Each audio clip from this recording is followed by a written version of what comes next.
Hello, I'm a full-time UX designer working in Canada, and today I will share my go-to tricks to design in Figma that is super easy to use but also super effective. So let's get started. Have you ever noticed that your Figma file is loading very slowly? Some of the possible reasons could be either you have too many hidden layers that you no longer use, or there are too many groups just with one layer.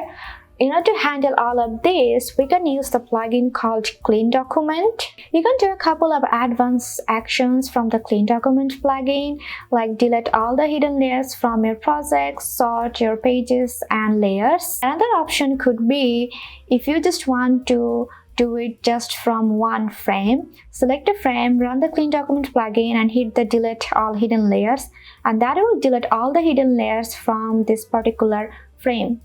When you have hundreds of frames like this, how would you organize them? Are you going to rename the layers one by one? Instead of use the plugin called Rename It. Select all the rendered frames and give it a name. It will help you to save a lot of times to rename and organize all of your frames. Replacing some text across hundreds of files is not really an easy task. There might be a situation when you change some text into one frame but you forgot to change it to other places. In that cases, use the plugin called Find and Replace. Just run the plugin and this will allow you to search for any text across all the files and then just replace whichever text you want to replace it with, and this will be reflected throughout all the frames. As a UX designer, you need to consider the accessibility while designing. For doing that, one important step is to check the context of your design.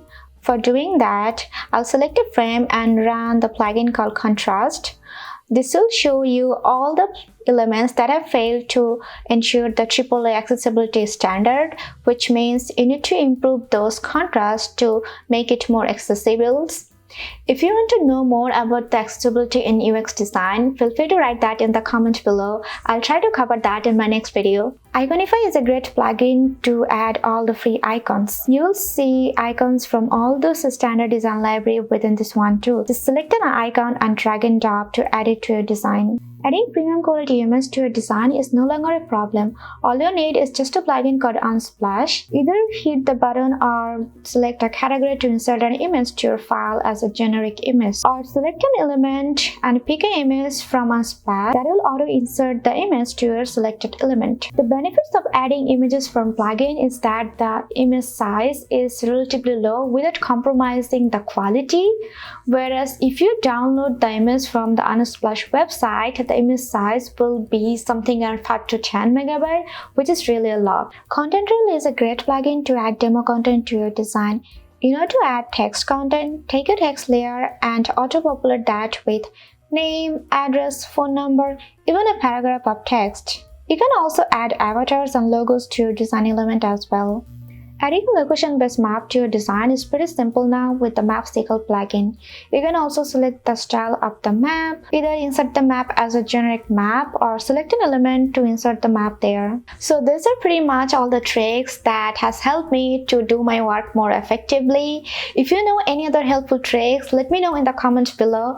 I hope these tricks will make your work a lot easier and productive. If you find these tricks helpful, please subscribe to my channel and hit the bell icon to get notified about my next video. See you then.